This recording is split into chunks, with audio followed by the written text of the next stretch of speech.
बिस्मिल्लाहिर्रहमानिर्रहीम। अस्सलाम वालेकुम डियर स्टूडेंट्स। आज की हमारी दरख्वास्त है करैक्टर सर्टिफिकेट के हसूल के लिए हम लोगों ने प्रिंसिपल को दरख्वास्त लिखनी है। तो चलें आइए इसे शुरू करते हैं। बखिदमत जनाब प्रिंसिपल साहब government high school number 1 Charsadda.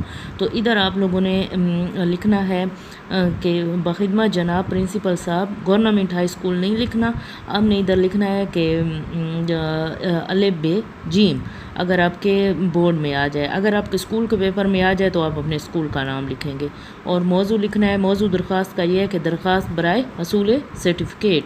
अब आगे है जनाब आला मुअद्दबाना गुजारिश है कि मैं स्कूल हज़ा का पुराना तालिब इल्म हूँ। स्कूल हज़ा का ये मतलब होता है कि जो मौजूदा स्कूल है उसका पुराना तालिब इल्म हूँ। मैंने गुज़िश्ता साल सेकेंडरी स्कूल का इम्तिहान बाहवाला रोल नंबर, इधर आप लोगों ने अपना रोल नंबर लिखना है, फर्स्ट डिवीज़न में पास किया था। स्कूल में भी मेरा रिकॉर्ड बहुत शानदार रहा है। मेरा शुमार स्कूल के ज़हीन तरीन तलबा में होता था।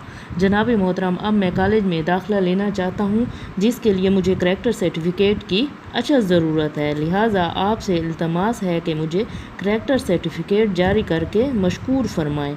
एन नवाजिश होगी। अल अर्ज़ आपका शागिर्द। अब बोर्ड के पेपर के लिए आप इधर अपना नाम नहीं लिखेंगे, आप इधर अलिफ बे जीम भी लिख सकते हैं और साथ में ये क्लास लिखेंगे और साथ में इधर तारीख़ लिखेंगे। तारीख़ यहाँ पे नहीं होती, ये इन लोगों ने थोड़ी सी मिस्टेक की हुई है। तारीख़ इस साइड पे होती है, तो तारीख़ आप लोगों ने इस साइड पे लिखनी है। तो इसी के साथ ही आज का लेक्चर ख़त्म करती हूँ। इंशाअल्लाह अगली वीडियो के साथ दोबारा हाज़िर होंगी। तब तक के लिए अल्लाह हाफ़िज़।